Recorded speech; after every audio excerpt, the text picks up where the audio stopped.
Welcome back to the show, my friends. I am your host, Erick. Today, I'll be diving into one of the biggest and most complex conversations in modern ufology, UAP disclosure. Since the groundbreaking 2017 New York Times article that exposed the Pentagon's secret UFO program, a wave of new voices has entered the discussion. Some of them are insiders, some of them are investigators, and some of them have been telling us the same things for decades, only to be ignored until now. But here's the big question.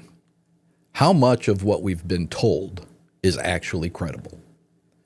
Who among these voices have delivered consistent, verifiable information, and who might be muddying the waters intentionally or not? Today we're going to compare and contrast key figures in UAP disclosure, including Luis Elizondo, Jeremy Corbell, Bob Lazar, Commander Fravor, David Grush, Dr. Gary Lee Nolan, Chris Bledsoe, Jake Barber, and Dr. Stephen Greer. Some of the government whistleblowers who have testified before Congress will break down their claims, look at where they align, where they contradict, and most importantly, where we need to apply critical thinking. At the end, I'll give you my take on who I believe has been the most credible base on what's come out to this point that has seemingly come to fruition. So if you're ready, let's get into it.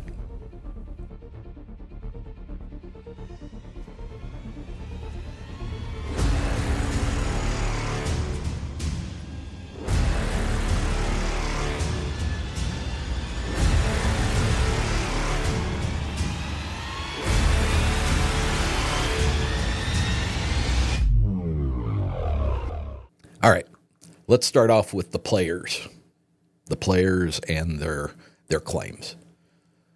Luis Elizondo. I'm going to call him the insider outsider.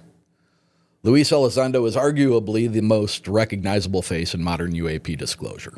As the former director of the Pentagon's Advanced Aerospace Threat Identification Program, otherwise known as AATIP, he claimed that the U.S. government had been actively studying UAPs for years, and that many of these craft displayed capabilities beyond human technology, and was partly responsible for drafting the 5 observables used to qualify an event for further review.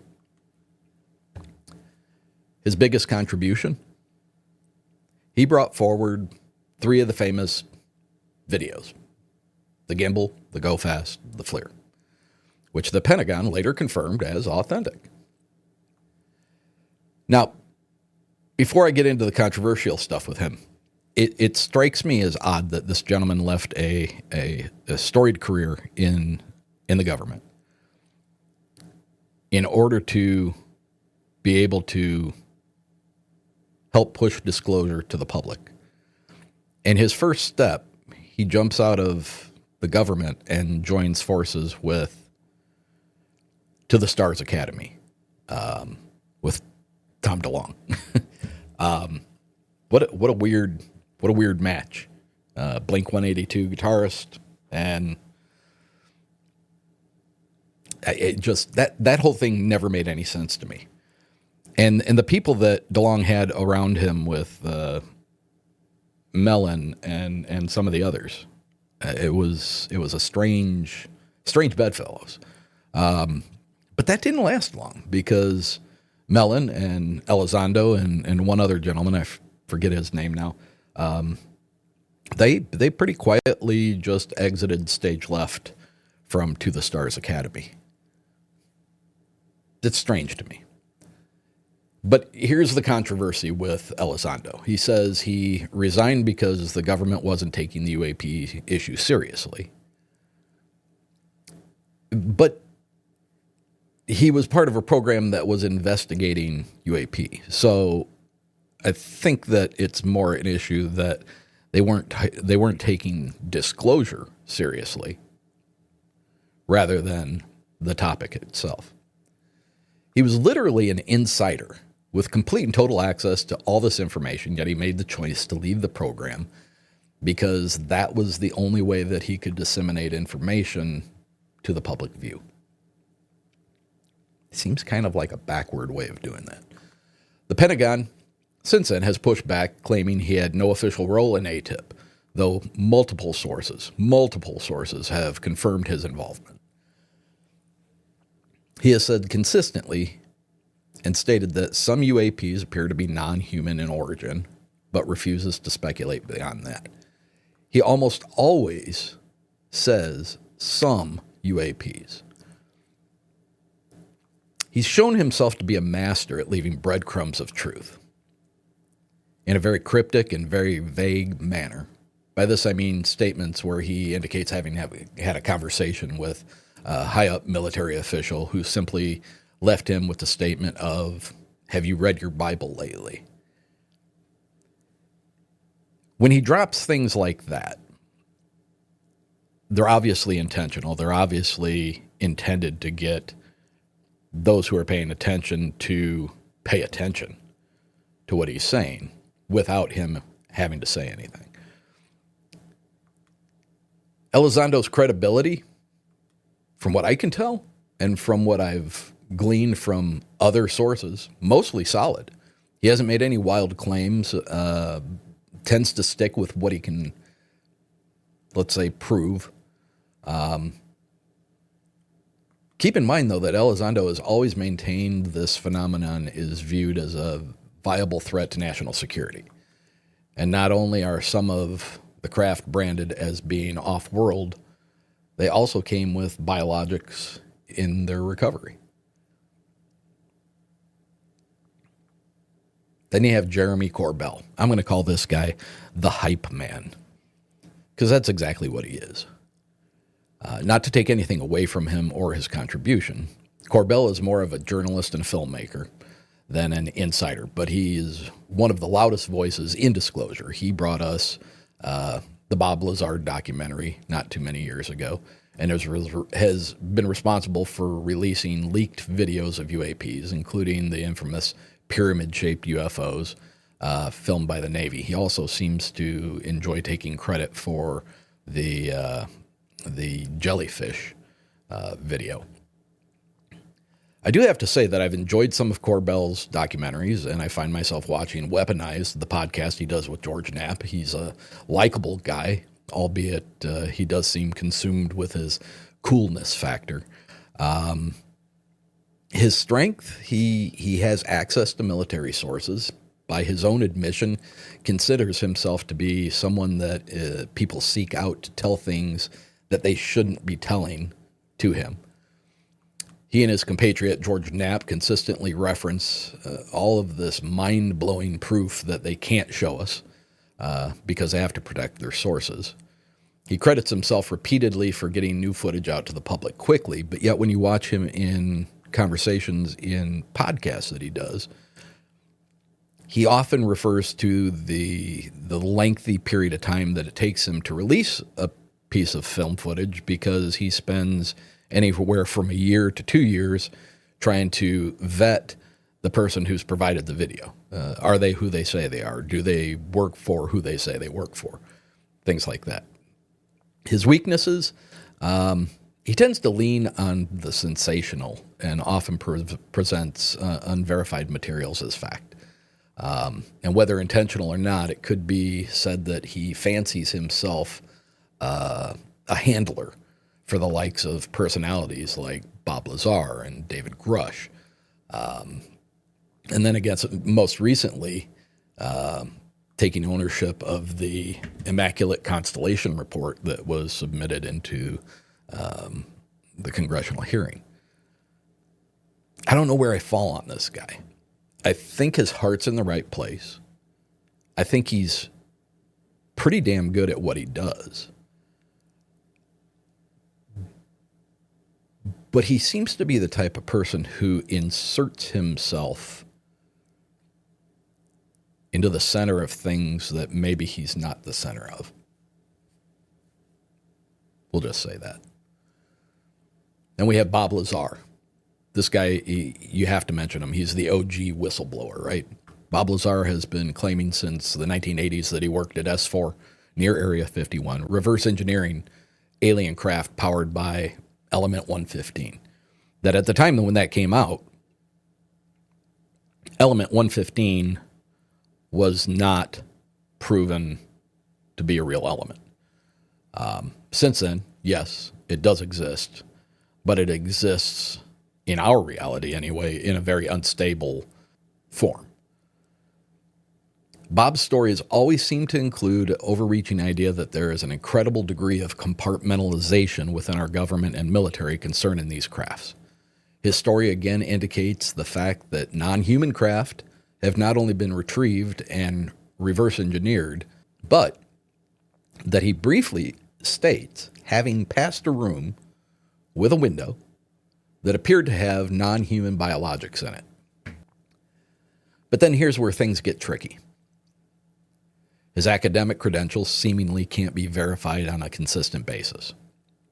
They say he has been here. They say he hasn't been here. They say he went to school here. They say he didn't go to school here.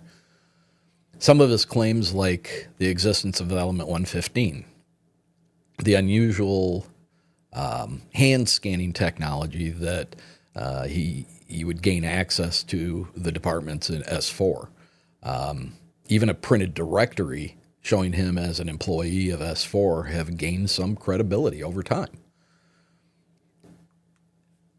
He's been consistent as hell with his story for decades. He doesn't change a thing. Sometimes there's a little bit more that comes out. Sometimes there's a little less that's said, but it's always consistent with his prior recountings. Does that make him credible? That's hard to say. Some view him as a prophet of modern disclosure, while others think he's a storyteller who basically just got lucky. The interweaving thread here is the relation that all these people have to common names within this, just as in Bob Lazar's case. George Knapp brought his story to light. Then you have Commander David Fravor, the pilot who saw the Tic Tac firsthand.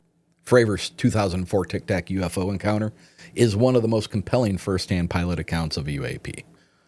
Unlike many others in disclosure, he has no financial incentive.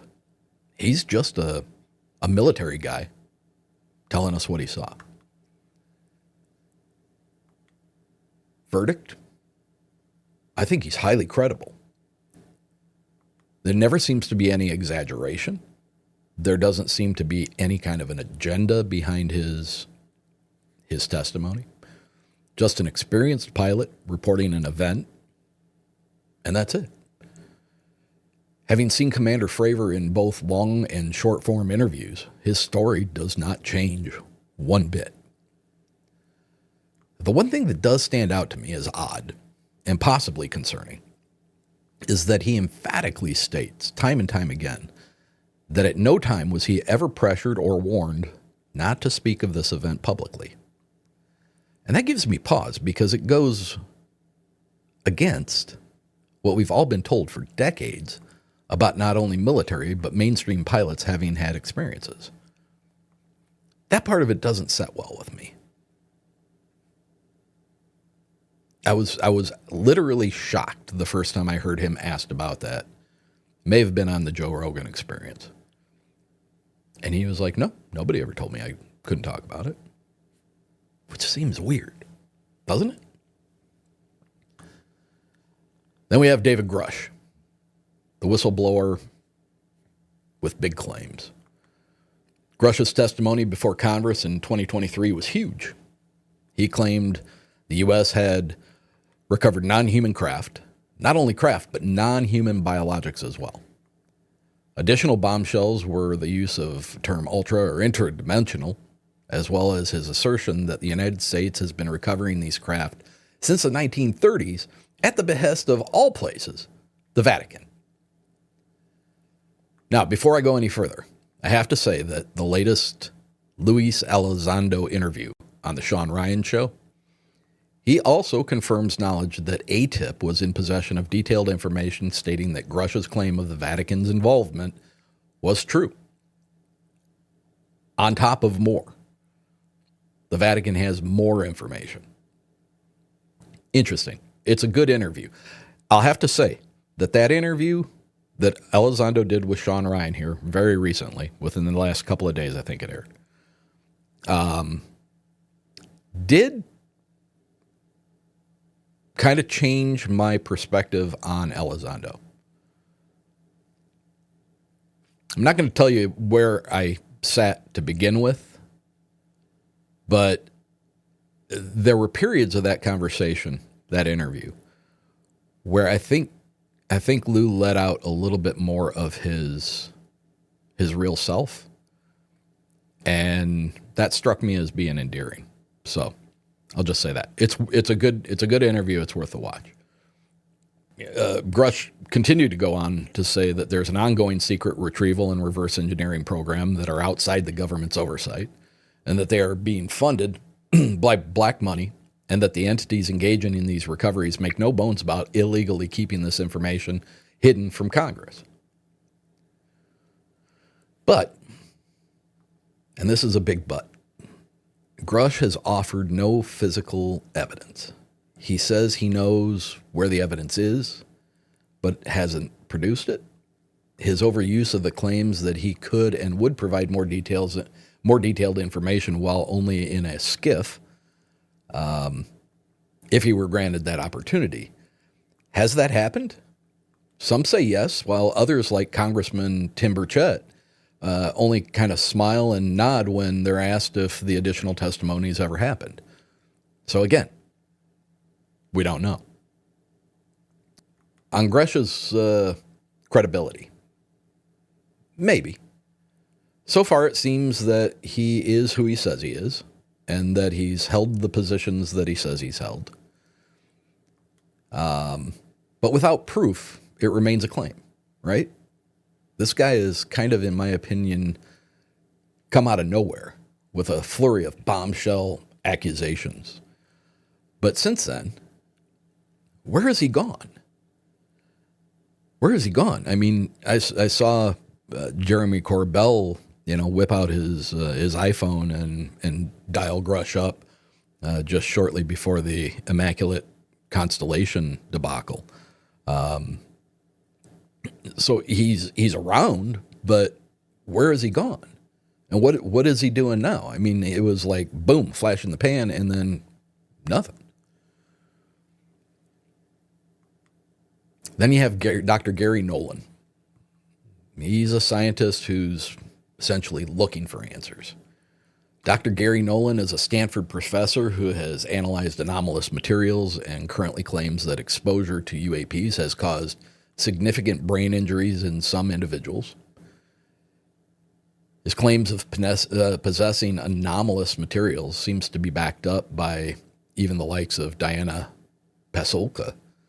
She revealed that Nolan accompanied her and another unnamed individual to the site of a crash retrieval and left there with materials in hand.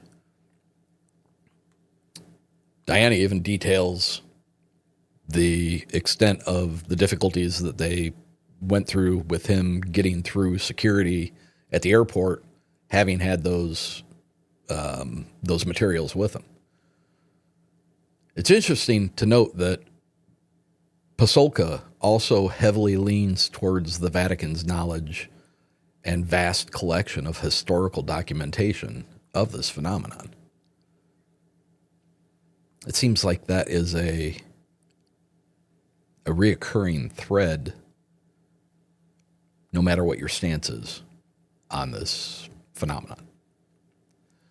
Nolan's credibility, in my opinion, he is very high. He's a respected scientist, but does occasionally make bold claims that he can't fully substantiate. But to me, he seems to have been drawn into this conversation maybe unwittingly, almost as if he's an unknowing pawn in all of this. I think his intentions are good. I think his heart's in the right place. But I think there may be people pulling the strings to his involvement. Then you have Chris Bledsoe, the experiencer. Chris Bledsoe's claims are more on the paranormal side of UAP experiences. He ties UFO encounters to religious and supernatural phenomena. His story is powerful, yet very positive. It seems very contradictory to the prevalent national security threat theory by many of those I mentioned earlier. I do believe that he believes what he's saying, but I have to ask, is his truth biased by his admitted faith in Christian beliefs? And should that even have any bearing on his testimony at all? I don't know. He makes many claims that several alphabet agencies, including NASA, continue to use his knowledge and experience to further their research. Personally, I've tried. I can't find any hard evidence that those claims are fact. But again, there's nothing to really refute them either. I do find it's interesting that yet again his experience points heavily to spirituality being a significant component of this topic. It is something that seems to be coming up a lot in recent years, and an underlying thread, as I said, with some of these other disclosure figures. His credibility, I guess, depends on how much weight you give to an experiencer's testimony. I think it's important to note that Mr. Bledsoe faced significant financial hardship and health concerns earlier in his life. And that seems to be an important part of his story, which he has written about in his book, which is for sale. Is that a bad thing? Not necessarily. Then you have Jake Barber. I call this guy the wild card. Jake Barber is a former U.S. Air Force veteran who has made some bold claims recently about secret technologies. But he's more of a recent figure in the conversation. His credibility is still being assessed. He claims to have been a pilot for a secret government retrieval team, having been tasked with recovery of multiple non-human craft. In his recent coming out party on News Nation, I was honestly touched by his emotional response to being in close proximity to one of the craft. Again, contrary to the fear-mongering precedent set by other individuals on the military side of this phenomenon would have you believe. He's now the head of his own retrieval team, who relies heavily on the use of psionic assets to not only summon, but ultimately in some way aid in the or overtake the piloting of these craft, leading to recovery. His team essentially works within the public sector now and apparently has no ties to any government agency. I suppose the thought there is that anything recovered would immediately be brought to the public view? Maybe. I find it interesting that in his full-length interview on News Nation, the bombshell video of the egg-shaped non-human craft that was used in the segment has been proven that it was not actually the video from the event that Barber claims to have been a part of. But it was similar. Should that in itself be concerning?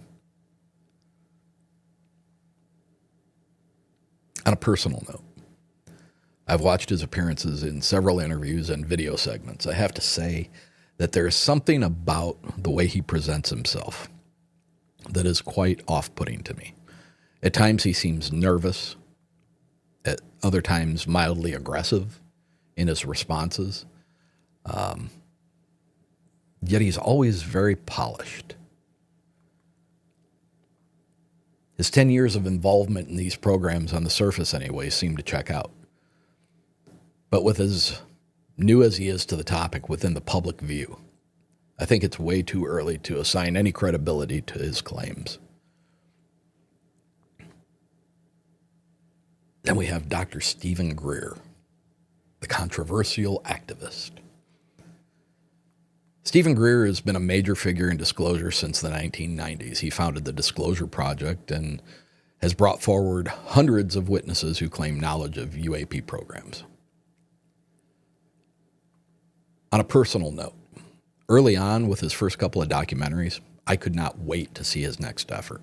I could not get enough of his information. But after those first two, there seemed to be a significant change in his, not so much in his message, but in the delivery of it.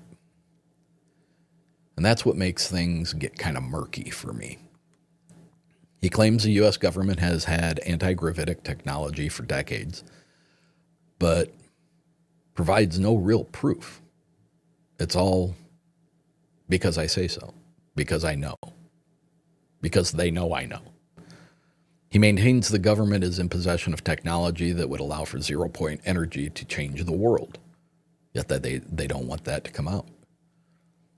He insists that UAPs are always peaceful and that the threat narrative is manufactured. He goes on to say that reverse-engineered technologies are being placed in man-made replicas of these craft and will be used in a false flag alien invasion to usher in a one-world government.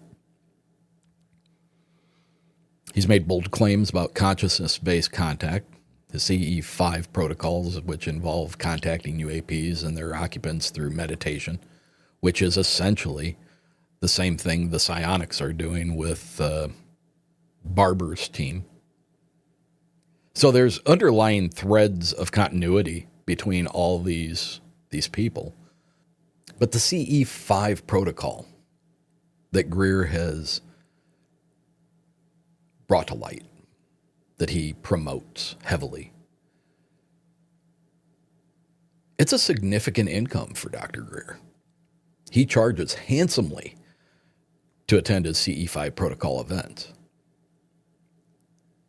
Greer does seem to scoff the credibility of any whistleblowers or parts of their testimonies if they haven't come from within his community. And I find that concerning.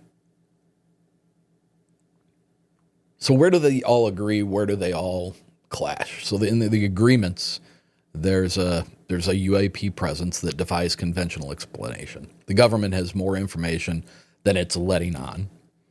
Some UAPs show technological capabilities beyond our own known science. They can all come to terms with those.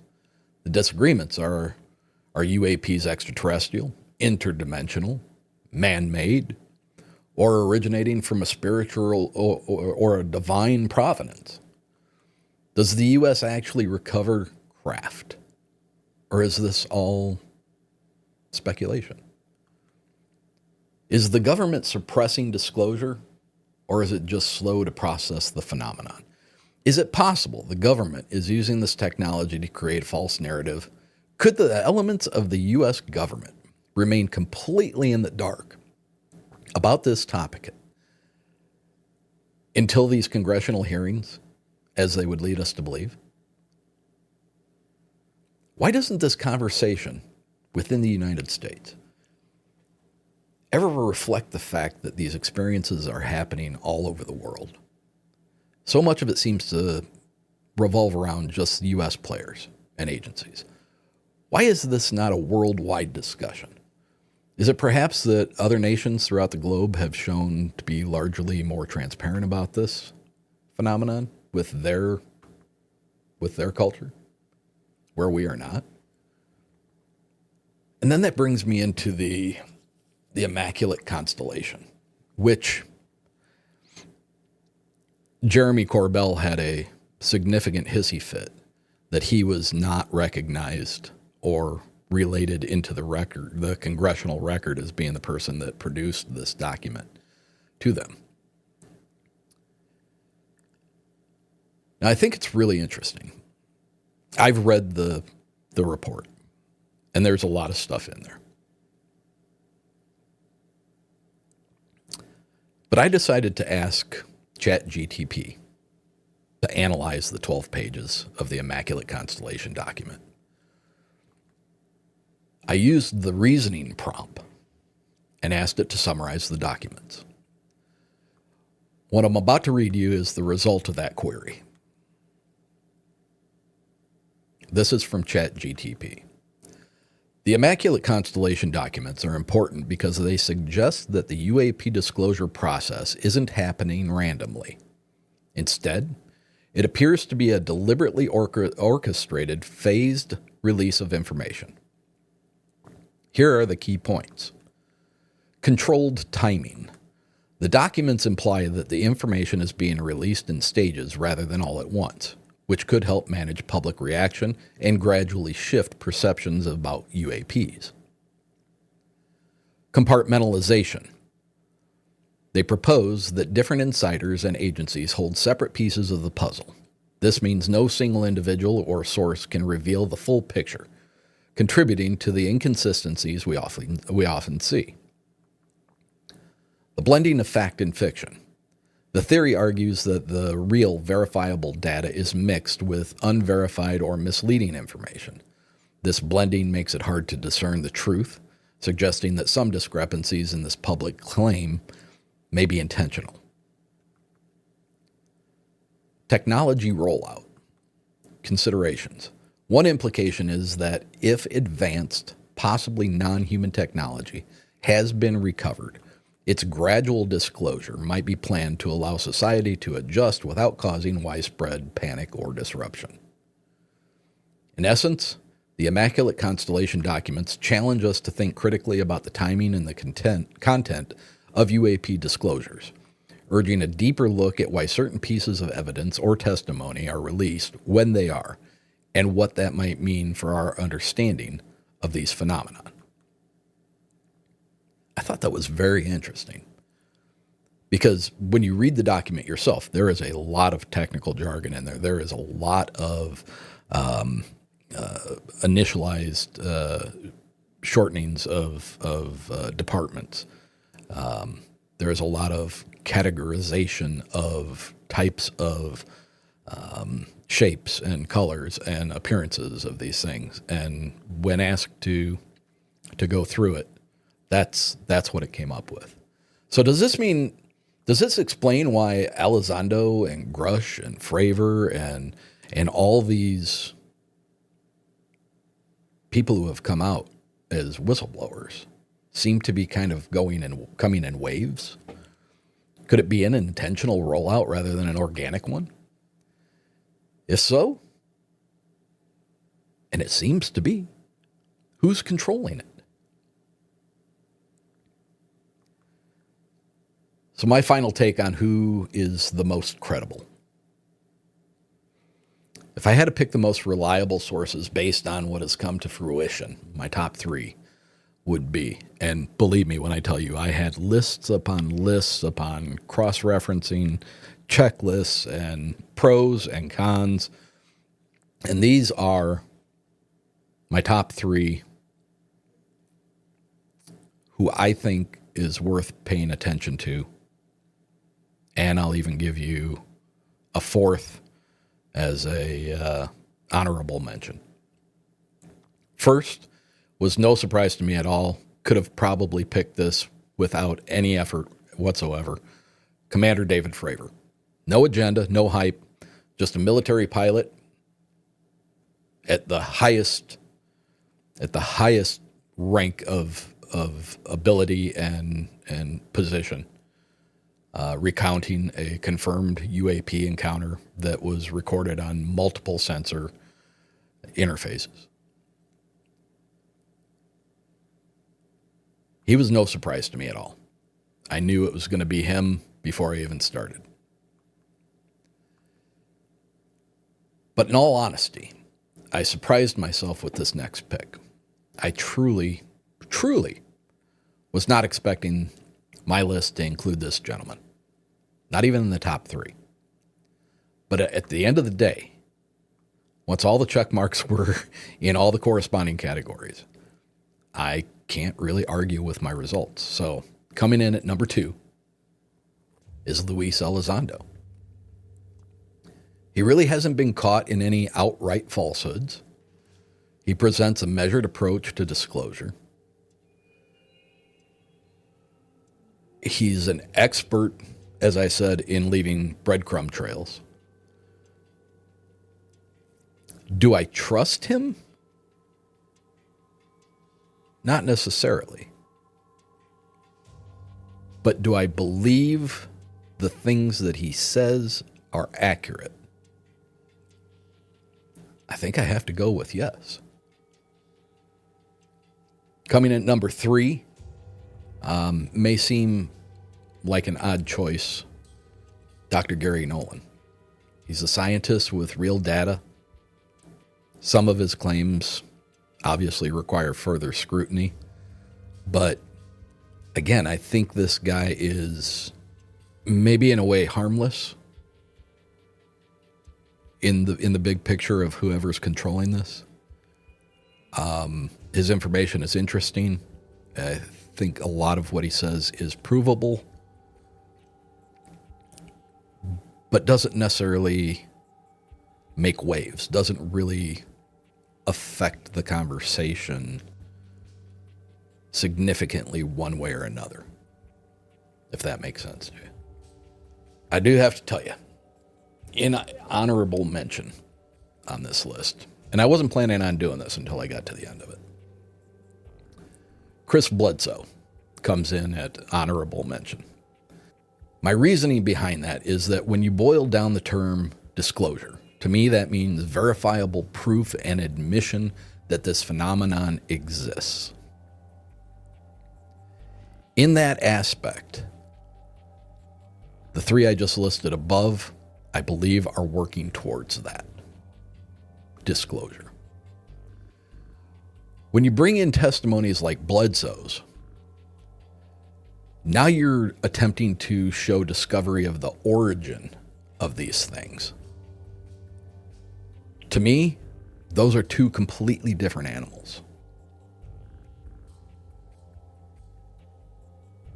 I do hope that Bledsoe's take on it is the truth. I do hope that. Now, that doesn't mean that the others are wrong, but it does mean we should be cautious about taking every claim at face value. And I think it warrants to repeat something that I have stated in so many of my episodes. Just how important critical thinking is on your own, outside of what you're being told. So what do you think? Who do you trust in the world of UAP disclosure? Let me know your thoughts. Comment on the video. Message me on Instagram, Uncomfortable Podcast 65. Let me know. And as always, stay uncomfortable, my friends.